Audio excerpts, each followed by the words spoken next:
Assalamualaikum warahmatullahi wabarakatuh.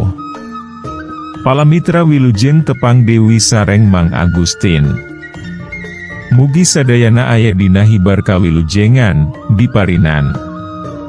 Sehat berkah tur arageung milik, pikeun ngolah kahirupan.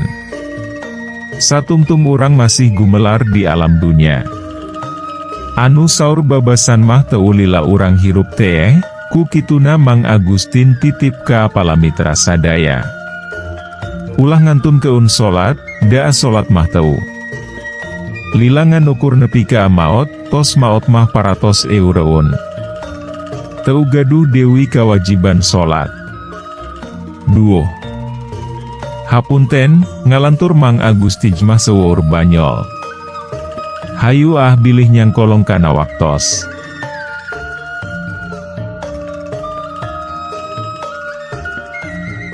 Palamitra anu dipihormat dina denget ayeuna simkuring Mang Agustin masih medar dongeng dina carios, si Geot, Yasana, Kang Heri Supriyadi. Pihatur raubu nuhun oge ka asadayana anu parantos berkontribusi like, komen, subscribe sareng share, channel Dongeng Mang Agustin. Nyangga keun carios nyambung, mugi tiasa ngahibur, nyandak pelajaran, oge nyandak mangpaat saseurna.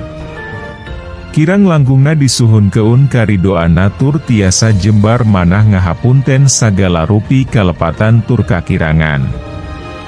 Mugia janten panghibur kana kalbu pangbeberah kana manah. Sareng mugia katampi ku sadaya kadang wargi, sok sanaos sieu carios Sunda buhun. Mangga nyangga keun.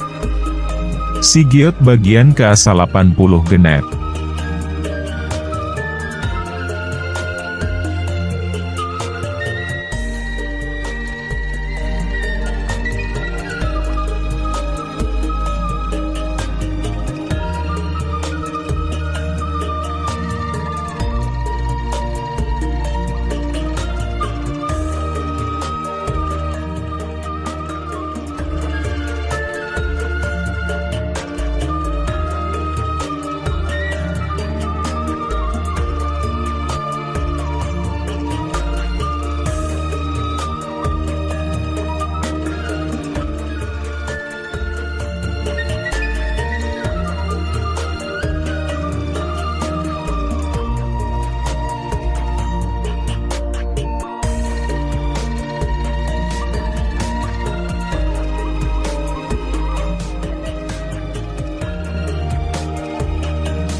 Dina mangsa anu sarua, Ari Prabu Purwita sakulawarga katut sababaraha urang gegeden karajaan anu marenganana maah harita teh keur cungar cengir ngadon lalajo si cepot jeung si Dewala, dina acara pagelaran wayang golek minangka pangreuwah-reuwah karyaan hajat kawinan antara Nyi Rukmi jeung Jang Opan.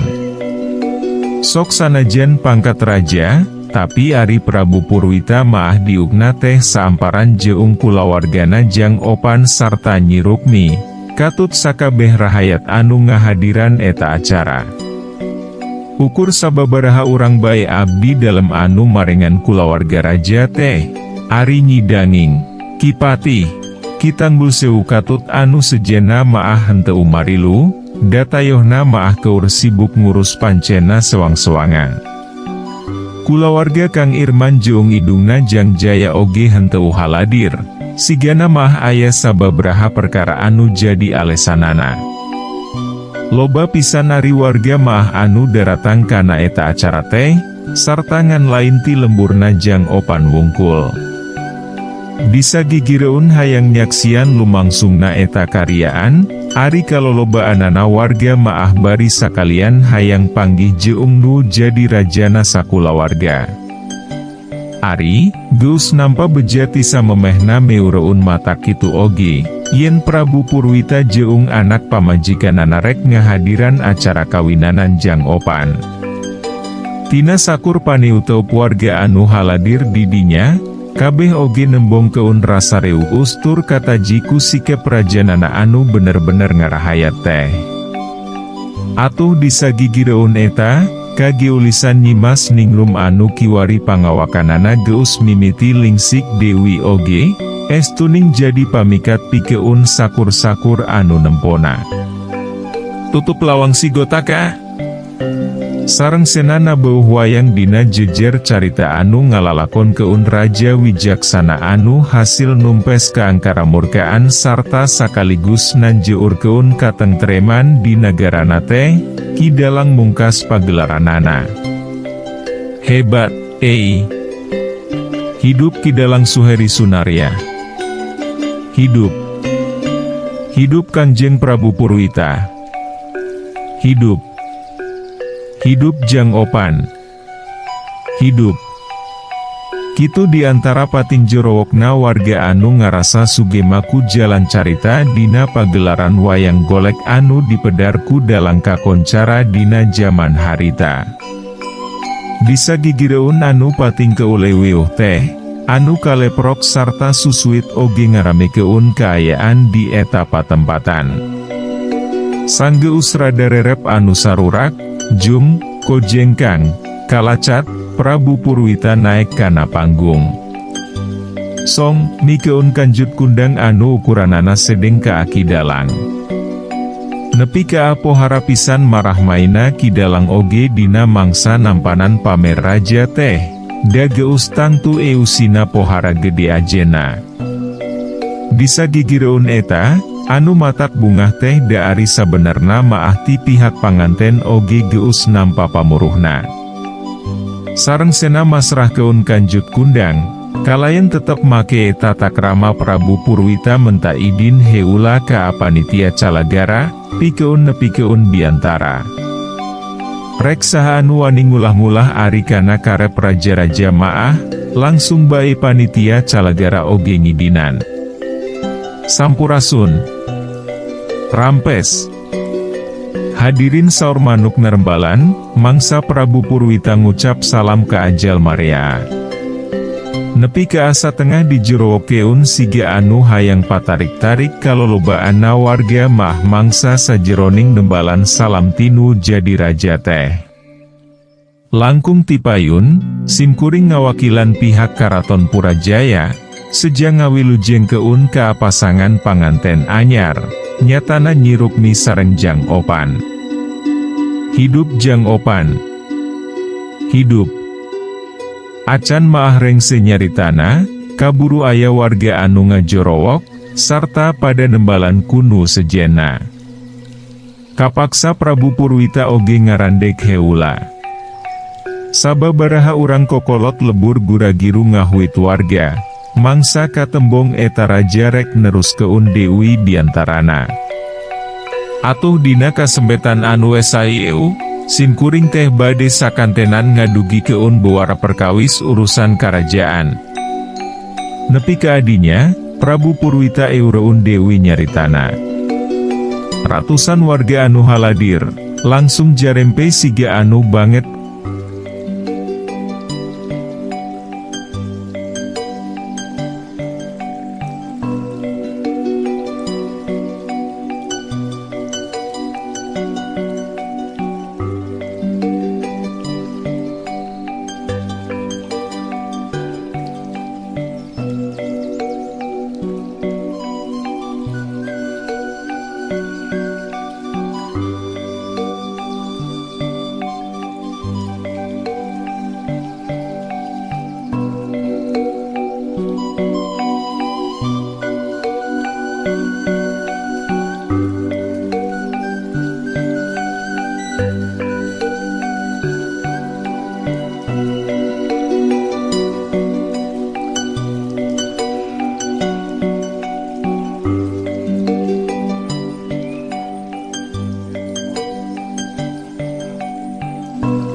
panasaran kana terusan biantara. Dina danget ayeuna, pihak Walanggeni teh parantos tatan-tatan kanggo nyerang ka kerajaan urang, kalayan dibantos ku pasukan Prabu Sudasora ti pihak Muara Jati. Dibantu ku pihak Muara Jati? Waduh teu nyangka, geuning Prabu Sudasora oge jadi biluk ka Walanggeni, Enya, padahal mah kawilang kawentar ku kawijaksanaan eta raja teh. Dina mangsa hadirin galecok jeung pada baturna teh Prabu Purwita oge henteu langsung neruskeun biantara, siga anu ngahaja hayang mere kasempetan hiula ka ajal marea. Ari Jangjaya katut Raden Satria maah henteu kungsi nembong keun kar uas, datayohna maah geus panghiulana narampa beja. Perkawis Prabu Sudasora, simkuring oge teu tiasa nyalah keun, margi anjeunna teh kenging ancaman ti pihak Walanggeni. Saupamina henteu tumut kana parentah ka Prabu Ruswana, mangka karajaanana baris jadi korban kasawenang-wenangan pihak Walanggeni. Prabu Purwita siga anu hayang ngakelempeng anggapan warga nu salah paham. Oh paingan da meunang ancaman geuning cenah, da asa teu mungkin atuh ari Prabu Sudasora biluk kitu wae ka pihak Walanggeni maah. Goblok kelicik, si Ruswana maah, mun aya di hareupeun maah dijiwir tah ku dewek jejebirna. Benyengku aing mah hirungna. Kitu diantara galecokna warga jeung nu jadi baturna, enggoning nembrak keun ka keuheul kana laku lampah Prabu Ruswana. Kumargi kitu, simkuring saparakan caneda pangduati sadayana, supados pasukan urang salawasna aya dina panangtayungan nu mahakawasa, ceuk Prabu Purwita Dewi. Amin. Abdi ngiring ka medan perang, Kanjeng Prabu. Abdi oge bade ngiring, Kanjeng Prabu. Hayu urang marilu, lah. Teu sieun pae aing mah ari demi ngabajoang keun ieu karajaan mah. Sapuk. Nempo sikep warga anu sakitu bela ka karajaanana, pikeun sakedapan maah Prabu Purwita tibang rotret bari katembong unggut-unggutan. Sewu nuhun kasanggakeun kanggo palawargi sadaya, anu tetela geuning sakitu belana ka ieu karajaan. Naing, perkawis peperangan maah percanten keun bae ka pasukan prajurit anu parantos asak kalatih dina widangna. Siga anu kuciwa kalobaanana warga maah mangsa ngadenge kekecapan tinu jadi rajana teh. Sabot kitu, katembong aya opat jirim anu pating srenteng ngadiu keutan wangunan panggung. Tetela geuning, eta anu opatan teh tayalian si kelabang jeung tilu baladna. Teuing iraha dibebas keunana eta jalma-jalma anu samemehna kungsi dikurung dina karangkeng sanggeusna dilumpuh keun ku si Giot teh. Sababarah urang abdi dalam anu marengan kulawarga raja, gentak carengkat da samarukna maah jalma ani opatan teh rek ngabarubah keun. Ampun, Kangjeng Prabu, salami yeu, hirup abdi sareng rerencangan teh mu ngabarubah keun jalma rea. Kumagi kitu, widian abdi sadaya kanggo ngiringan bajoang ngalawan kaangkara murkaan si Ruswana, ceuk si kelabang, kalayantan destur pohara dariana. Nempo kitu, bisa gigireun pating ngaringeuhna teh, warga maah siga anu katajiku sikep si kelabang teh. Atuh sababraha urang abdi dalam oge tibang patinjaran teng ari nempo kitu maah. Kekeke. Saha ari anjeun? Kuka beneranana teh deuwih, di antara abdi dalam anu harita marenan kulawarga taja teh, aya salah seorang tihula kungsi nungkulan kana perkara dicarekna si kelabang sapakanca. Atuh teu engke-engke deui, barabat wi eta dalam nyarita keun perkara saha-sahana eta jalma anu opatan, anu geus kabuktian nyangking pangabisa dina perkara ulin bela diri. Hempek ari kitu maah, anjeun opatan meunang marilu ka medan perang. Tapi, pikeun anu sejenna maah ulah, leuwih hade ngabantu ku doa, ceup Prabu Purwita sareng sena saurang abdi dalam cacarita. Nepi ka ateu sirikna ti sujud-sujud si kelabang katut tilu balatna maah nunuhanana oge mangsa meunang idin ti eta raja teh. Sok sanajan ngarasa kuciwa alatan teu henteu diidinan pikeun milu ka medan perang, tapi warga oge siga anu kaubaran ku rasa reueus mangsa nempo sikep si kelabang katut balat-balatna anu sarupa kitu maah. Sareng sena nepi keun biantara, harita keneh Prabu Purwita saparakanca amitan seja mulang deui ke Karaton Purajaya. Sanggeus patingkah lacat kana kudana sewang-sewangan, kasup si kelabang katut tilu baladna, kebat bae arindit ninggal keun eta patempatan, dianteur ku paneutup sapasang pangnen anyar, katut ratusan pasang paneutup warga anu geus pasti kalayan dibarengan kupang dua. Duh! Raden Giot mah teu sumping geuning, emah. Jang Opan ngareret ka anu jadi indungna. Geus ngabasa keun Raden sagala deuwih ari ayeuna maah Jang Opan oge. Teuing nyahoeun kana perkara nu sabenerna, atawa teuing pedah si Giot geus dianggap kulawarga sorangan ku pihak raja. Nya keun bae, da keur sibuk urusanana meureun. Kapanan maneh oge geus nyaho sorangan ayeuna maah, yen Raden Giot teh salaku jalma linuhung, anu hartina bakal milu sibuk ngurus keun urusan karajaan. Ditembal kitu teh Jang Opan maah tibang unggeuh. Mangsa kulawargana nyirukmi ngajak ka imah, Jang Opan jeung nu jadi indungna oge gancang arungeuk.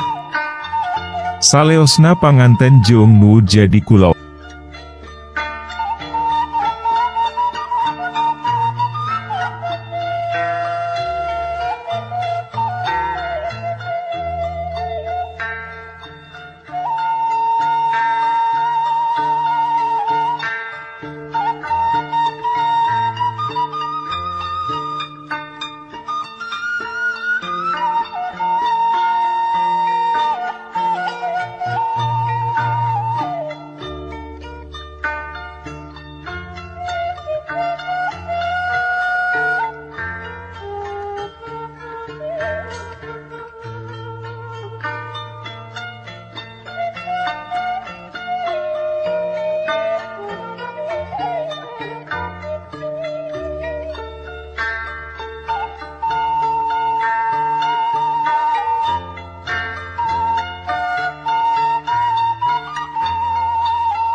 Warga ogi popi lueun bubar, da kabeh acara enggeus lekasan. Kari sababraha urang bae anu masih keneh araya di eta patempatan teh, da kawantu kapapancenan pikeun beberes urut hajat kawinan. Wanci terus nyerelek, kayaan alam oge geus ganti ku poek. Kira-kira wanci geus ngagayuh ka asariuruh kolot, puluhan warga maah karek balubar ti imahna Sodik, sanggeusna ngariung ngayakeun syukuran, anu niatna pikeun ngadoakeun sapasang panganten sangkan beres rus sarta runtut raut sauyunan dina raraga ngawangun rumah tanggana. Di imahna Mang Sodik, kari kulawaga panganten anu ngariung teh. Asal langsung ti seun, da bubuhan asal maah ti diurang mula oge pohara pisan ramena. Tah, Rukmi. Ayeuna maah maneh teh geusah jadi pamajikan Jang Opan. Kusabab kitu, sing turut tumut da geus jadi salaki. Ulah sok getas harupa teun dina sajeroning ngalaki rabi, da ari masalah maah geus tangtu aya. Sing landung kandung-kandungan sarta aisan, sarta jauhan sakur-sakur perkara anu matak jadi pacogregan. Mang Sodik niutup anakna. Nyi Rukmi unggut-unggutan. Indungna jeung sakabeh anu keur ngaregepkeun oge milu nurutan. Jung, ayeuna maah ge urang ngarampih ka anggon. Engke, kira-kira manjing janari, wayahna kudu harudang, urang salat tahajud jeung salat hajat.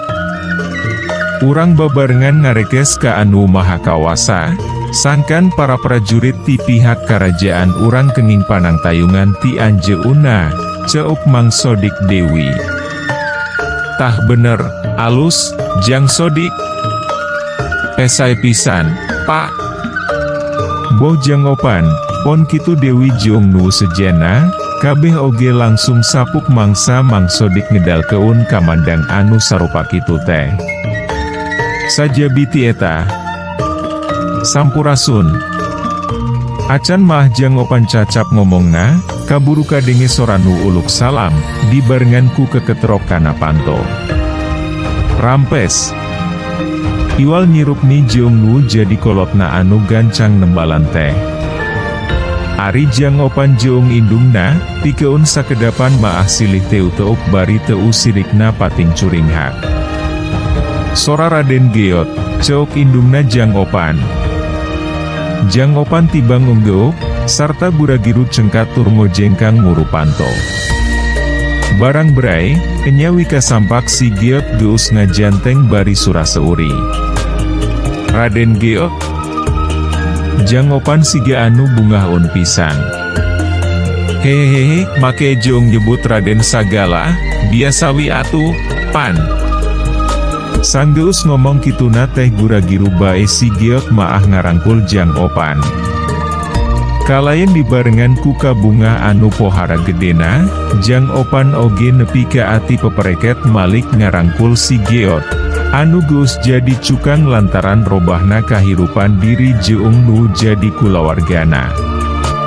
Saasupna ka ajero, pangeusi imah oge guragiru ngabagyakeun, kalayan sikep anu darehdehna keranan.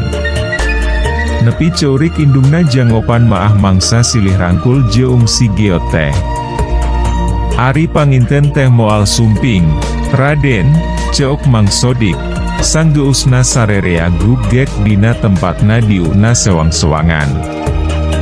Kedah atuh, Mang Daka rencangan. Nanging, ari kahoyong maah teu kedah nyepmat Raden, lah biasawi, da abdi maah sanes putra raja.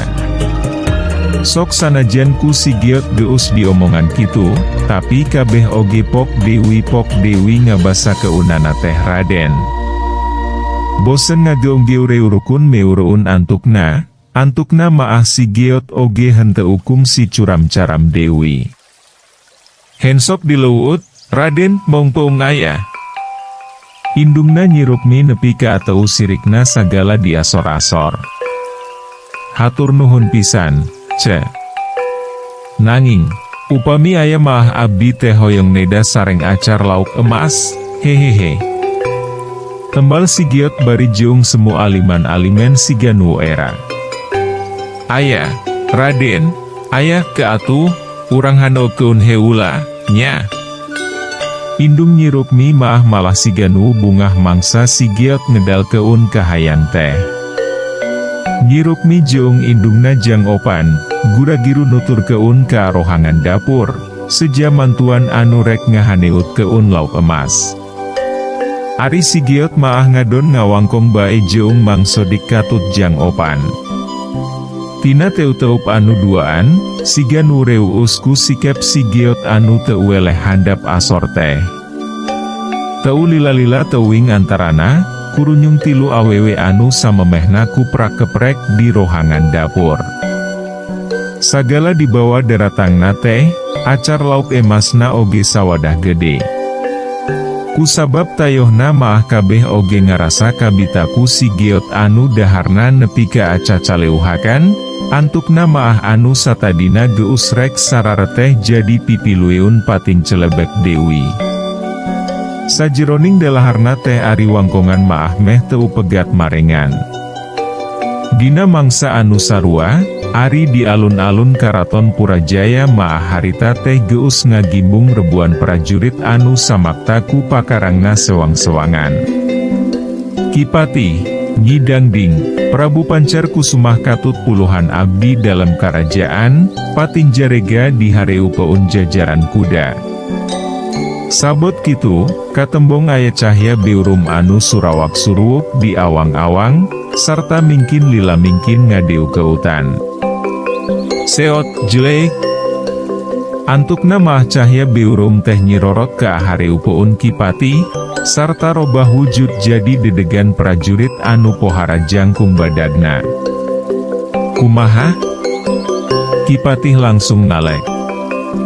Seueur pisan pasukan ti pihak musuh maah, Kipati, aya kana 5 ti keleunana ti pasukan urang. Telik sandi sigana maah eta prajurit teh. Teu jauh tina sangkaan perkara eta maah. Tapi, masing sakumaha lobana oge ari kaula mah moal rek mundur. Abdi oge parantos siap ngorban keun nyawa, Kipati. Kita ngul sewu milu nyarita.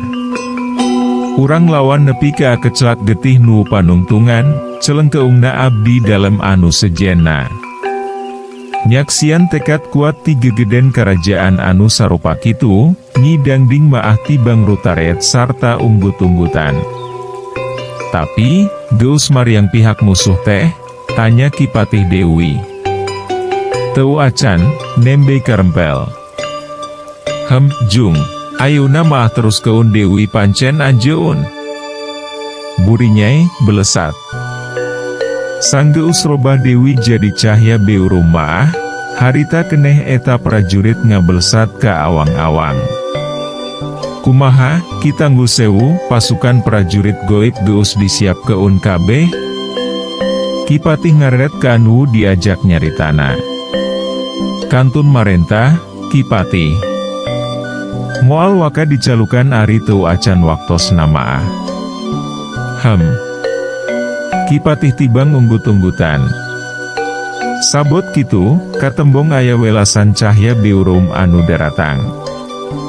Mingkin deukeut mingkin sidik, tetela anu daratang teh tayalian Prabu Purwita saparan kanca, tarumpak manuk ekek ani pohara pisan garedena. Teuing iraha garanti tutumpakanana, da ari basa ninggal keun warga di tempat hajatan maah, arinditna teh tarumpak kuda anu biasa. Waktosna seep. Caag hanca. Urang simpen di handeuleum si paragi nyokot ninggal keun, enjing urang sampeur Dewi, hapunten palamitra kanggo nyumangetken sim kuring, Mang Augustin ngadongeng teh, nuhun keun di subscribe, di like sareng di komen, atanapi di share manawi masih aya keneh nu resepeun kana dongeng, supados teu kakantun carios salajeungna. Mangga permios. Ka anu gareulis karasep anu hoyong carita kisah kasih dinamika romantis mermaja.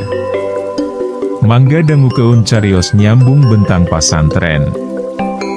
Nutos sarpuh gengadangu carios ieu maah bakal kabawa asa ngora Dewi. Kangge nu resep cerita silat. Mangga dangu keun amjar lawan Raja Bangsat sareng rawarontek di channel YouTube Mang Augustin.